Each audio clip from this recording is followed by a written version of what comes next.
Hallo maats, my naam is Gertjie die Gemsbok. Vandag leer ons die letter G. Die letter G staan 7de in die alfabetry. Kyk na die woorde gemsbok, gom, gras, groot, geel, gee. Hoor jy die G klank voor aan elke woord? Kom ons kyk na die letter G. Die groot letter G begin met 'n groot boog rond en stop met 'n kort streepie. Amper soos 'n halfsirkel met 'n pyl as 'n kop. Die klein letter G het 'n ronde koppie en 'n ruggie met 'n krulletjie aan. Die krulletjie lyk amper soos 'n aap se stertjie.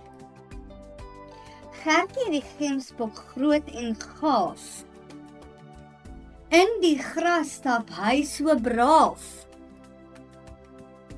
Met 'n hart so vriendelik, vrolik en vry. Kom groet hy nou. Ons lesie is verby. Dankie dat jy saam met my die klank geleer het vandag. Totsiens maatjies. Hou van, volg, deel, teken in. Saam help ons kinders blom. Kompetisietyd. Gaan na ons Facebook page, laai die inkleurprentjie af, druk hom, kleur hom in en e-pos hom vir ons.